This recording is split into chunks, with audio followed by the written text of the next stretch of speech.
allez-y, mais faites vite. Elle te tend l'objet en fait, mais tu vois qu'elle le garde toujours un petit peu dans les mains. C'est très gentil. Tu arraches des mains et tu cours. Moi, je cours. Alors, tu te concentres, tu fermes les yeux et tu essayes de ressentir la magie qui pourrait émaner autour de toi. Et tu sens quelque chose. Ça a l'air d'être au fond de la pièce, à droite.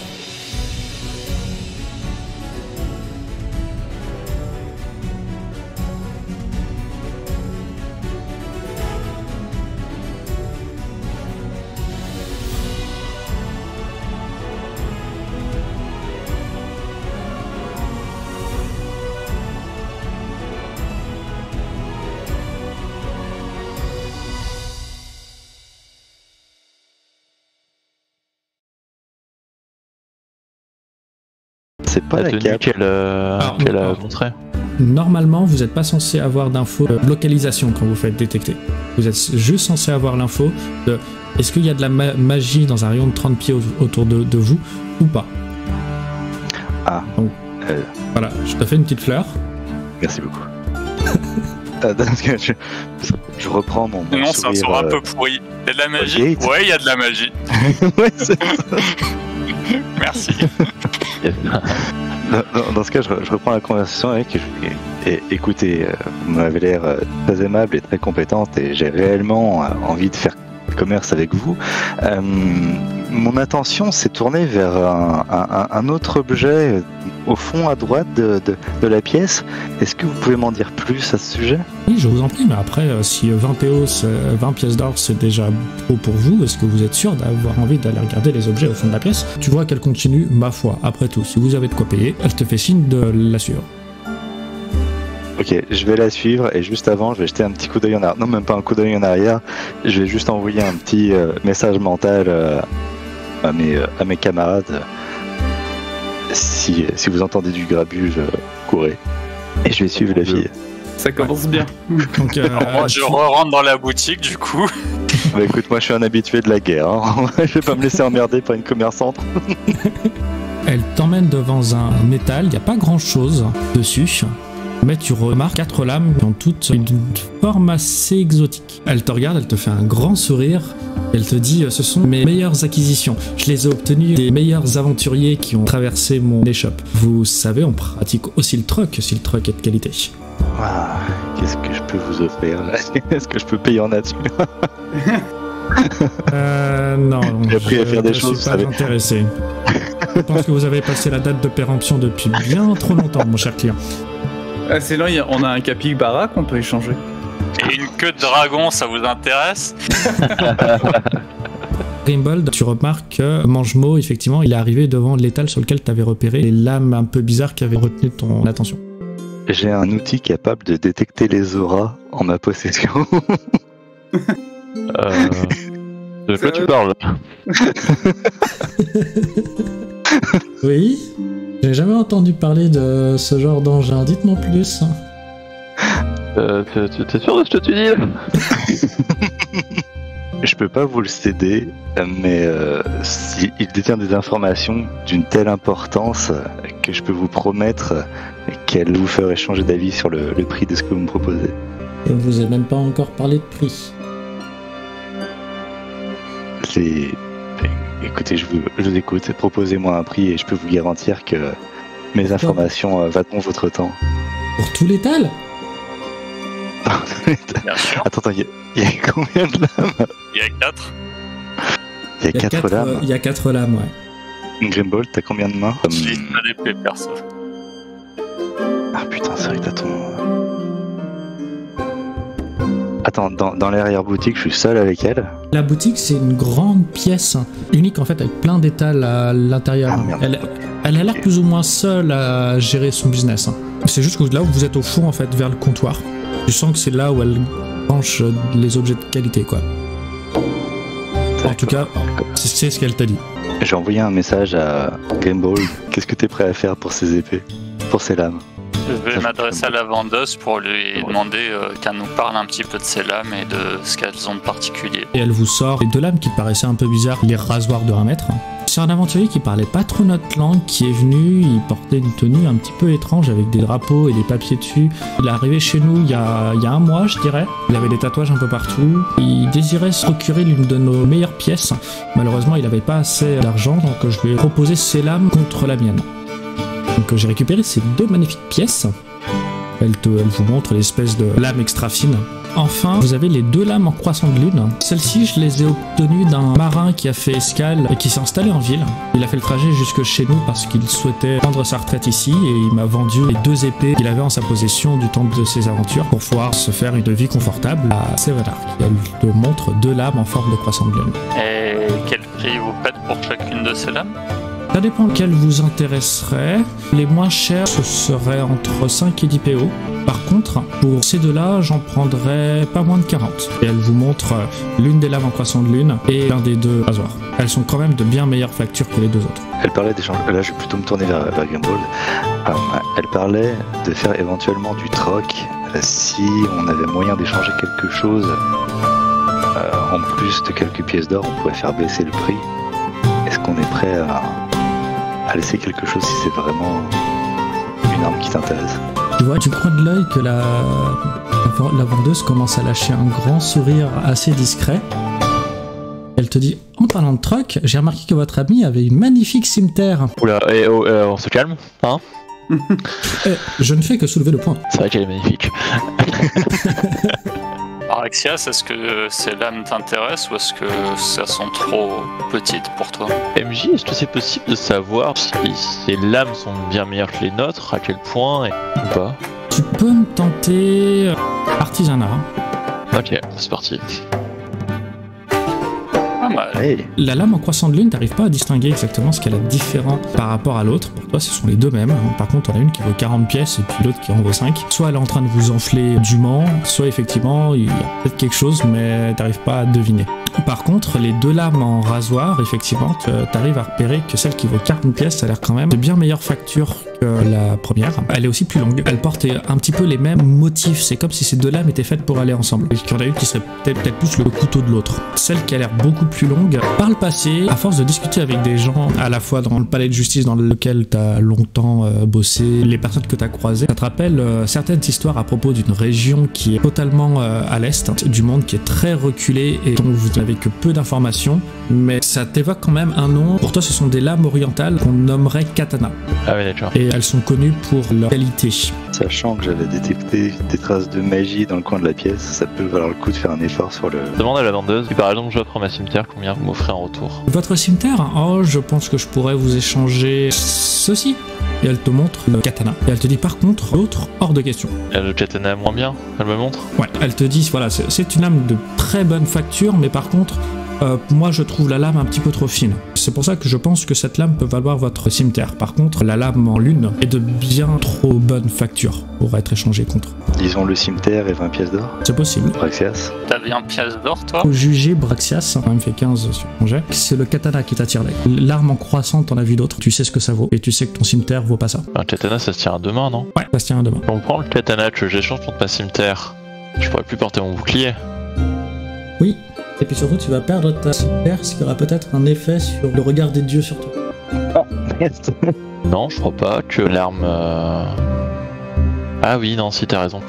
Oh. Ah oui, c'est ton symbole C'est divin. pour ça qu'elle avait dessus. Renie ta foi, renie ta foi. Bah non, en fait... Moi, ça m'intéresse pas. Bah, si vous n'êtes pas intéressé par le troc, ce sera 40 pièces d'or. Plus précisément, elle vous dit 40 pièces d'or pour la lame incurvée et 35 pour le rasoir géant. Je pourrais essayer d'avoir le rasoir géant, mais... Enfin, le katana, quoi. Bon, rasoir géant, ça peut toujours servir sur... Rasoir géant à une seule main, du coup? 2. Je demande à Sir Grimbold, est-ce que tu serais intéressé par une arme de cette facture-là et de ce type-là, ou est-ce que tu... Enfin, je demande même à tout le monde, en fait, qui est intéressé par une arme de ce type-là? Pas moi.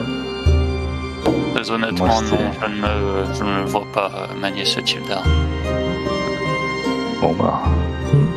Par contre, toi tu sais que tu es capable de manier ce type d'arme. Si je ne me trompe pas, Grimbold et toi, vous êtes les deux seuls à pouvoir remplir ça. Combien de pièces d'or chacun? J'en ai 4. 4,5 moi.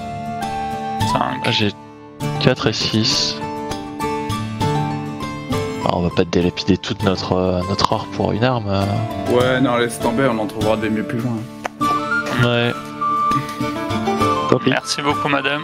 au revoir. Ça, Quel gâchis. Ouais, elle vous dit, et pour ce qui est de l'armure de feuille? Rappelez-moi, c'était quel Vous prix pouvez la fumer, madame. Non, c'était Ok, Bah, très bien. disons que c'est Eh chiant ben, parce que moi j'ai pas d'armure quoi. Bonne journée. Ouais, mais bon, 20 pièces d'or pour une armure de feuilles. Ouais. Alors, faudra regarder par rapport à ta dextérité, mais je crois que t'as des malus aussi si tu commences à porter les armures. Il me semblait qu'armure légère je pouvais. Armure légère, je pense que tu peux. Mais au-delà, c'est compliqué. Ouais, c'est pour ça, mais j'ai même pas une armure légère quoi, je suis à poil quoi. Ouais, tu devrais pouvoir te prendre une armure légère. Donc, du coup, vous sortez de Silver and Cold. Ouais. Vous sortez le Oui, produit, ça. et vous arrivez jusqu'à la porte où vous avez effectivement 2 gardes cette fois, pas un.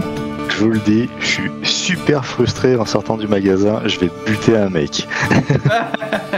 Non, mais honnêtement, un katana à 5 pièces d'or. Hein. L'un des deux était à 5 pièces. Ouais, le plus mauvais d'entre eux était à 5 pièces d'or. Pas encore, si j'avais détecté de la magie dans sa cape de feuille à la con, j'aurais fait un effort, mais là, putain. Vous arrivez au niveau de la porte, vous avez 2 gardes qui vous font pas face, et c'est un de plus que lorsque vous êtes arrivé. Je propose qu'on les attaque directement dans le dos, comme ça on aura un bonus. Mais non. Évite le combat au possible. Si moi je suis frustré, je veux buter un truc. Non, si tu veux buter un truc, ben peut-être essayer de me buter, mais non, ça ne fait pas partie de mes valeurs, monsieur. Et bah, on se remet en mode. On sort l'air de pèlerin rien. de- Je propose qu'on Et foute puis- le feu à la boutique qu'on vient de quitter, histoire de détourner leur attention. Mais qu'est-ce Et qu'il puis dit on- qu'ils vont nous faire chier? Je veux dire, on peut très bien juste passer. Ouais, on va passer tranquillement, comme si de rien n'était. Ok. Et vous passez tranquillement, comme si de rien n'était. La vache. Ah, la sécurité, wesh. On discute bruyamment, genre ah là là, c'était sympa ces vacances. Dommage Eh ben, qu'on on ait va pas aller pu aller dans la voir forêt. la place des arches. Ah oui. Yes. Voilà, alors, quand vous passez quand même, vous entendez quand même les 2 gardes discuter entre eux. Mhm. Et vous entendez surtout l'un d'eux dire, tu te rends compte, les rebelles ont réussi à s'infiltrer dans la ville cette nuit. Eh les gars, on est trop des rebelles. Je sais pas qui les a laissés passer, mais et après vous entendez pas, vous entendez pas la fin, vous venez de partir. Il est dans la merde. Hop, Attends, je reviens sur mes pages, je leur demande ce qu'ils disaient. Non. On leur dit, c'était Roger à la porte sud. Ah oui. Rendez-le. Vous voyez Shannara qui a dressé un camp. Donc vous avez traversé effectivement le petit pan de forêt qui vous séparait. Vous êtes rendu là où elle était avant. Effectivement, elle n'a pas bougé. Vous avez même remarqué donc du coup qu'elle a dressé un camp complet avec des fioles, de la paperasse, etc. Et elle a commencé à s'affairer à ses affaires en attendant votre retour. Au moment où elle vous aperçoit au loin, elle se dresse, elle vous fait des grands signes en mode approchez, approchez. Dis donc, Fianara, tu nous avais pas dit que c'était super dangereux. Il y a des rebelles qui sont venus dans la ville cette nuit, on a failli se faire tuer. Ouais, j'avais entendu parler de ces rumeurs. Apparemment, depuis pas longtemps, la ville est prise d'assaut par des fées et peut-être même des druides. Bon, en tout cas, on a réussi à s'en sortir sans encombre. On a pu mener ton expérience à bien, Braxias. Parfait. Où est l'objet? Où est-il? Et alors, je sors On a dû le vendre. de mon... Je fais pas peur. Et tu la vois te regarder d'un air de killer. Je sors de mon inventaire, je prends l'objet, et puis je lui tends. Voilà. Tu le fais tomber par terre. Elle se jette dessus, elle te l'arrache limite des mains, t'entends un yeah. Et tu vois qu'elle commence à sauter dans tous les sens, une espèce de danse autour de vous. Elle pose l'objet par terre, elle se met à le pointer du doigt et elle vous dit là, vous avez vu, là. Quelqu'un arrive à comprendre. On a vu. En gros, elle vous pointe l'un des bulbes brillants qui est illuminé d'une espèce de pourpre. Ce qui s'est passé lorsque vous aviez scanné les arches. Comme je le soupçonnais, de la magie illusionniste. Elle désigne un autre bulbe qui, lui, était resté éteint. et aucune trace de conjuration. Ces arches sont aussi fausses qu'un sourire de Kelpie. La saloperie. Ah, les bâtards. Elle s'installe confortablement dans sa chaise, en mode pour le repos bien mérité. Elle vous lâche un grand soupir. Puis elle vous regarde et elle vous dit « Bon, un marché est un marché, voilà ce que je sais. » Les véritables arches sont cachées quelque part au sud, dans le bois sauvage. C'est pourquoi les gardiens du chêne restreignent les déplacements là-bas et ils postent pas mal de gardes. Lors de votre moment manquant, les 7 gardes des arches ont tous franchi les portails, tout comme vous l'avez fait. Cependant, un seul d'entre eux est revenu. Un gardien du chêne prétentieux, je crois qu'il s'appelait Bolan. J'espère qu'il garde pas les fosses d'arches depuis. Ça m'étonnerait fort. Vous voyez, je crois qu'il a plus vraiment ses accès en ville. J'ai pas compris exactement ce qu'elle a dit là. En gros, les vraies arches sont dans la forêt au sud. Ils étaient gardés par des gardes. Les gardes sont devenus des gatewalkers, dont un seul est revenu. Et depuis, il a été banni de la ville. Donc du coup, il y a un gatewalker. Les autres, ils ont disparu. Ouais, non, je n'avais pas compris, c'est pourquoi elle, si elle avait vu les arches dans la forêt au sud, pourquoi elle s'est embêtée à... Enfin, c'était sûr du coup que... Ah, je savais qu'il s'était passé quelque chose au sud auprès des arches, mais je ne savais pas si celles de la place étaient les vraies. Ah, ok, ouais. De plus, quand Bolan est revenu, il paraît qu'il était plus tout à fait pareil. Et pas en bien, apparemment. Il a été réprimandé par le conseil de la ville, si je me rappelle bien, pour avoir abandonné son poste. Et en signe de révolte, il a volé un artefact important des gardiens du chêne et il est allé se cacher dans le bois avec d'autres gars de sa bande. Je crois que c'est eux les rebelles dont il parle. Il paraît même d'ailleurs qu'il se serait introduit en ville cette nuit. Ouais, il a tué 2 gardes en plus. à la place vrai des arches. Ouais. Par contre, c'est un peu débile, la ville a perdu 2 gardes pour rien au final, puisque les arches étaient des fosses. Ça dépend. Vous savez, les druides ont pas mal de connaissances. Peut-être qu'il avait quelque chose à faire là-bas, ça ne m'étonnerait pas. Ce que je sais, c'est que depuis lors, il envoie ses sbires en ville pour harceler les habitants et saper l'autorité des gardiens du chêne, voire tenter de recruter d'autres druides. Son objectif, de ce que j'ai cru comprendre, ce serait potentiellement un coup d'état. Ou en tout cas, c'est ce dont les druides ont peur.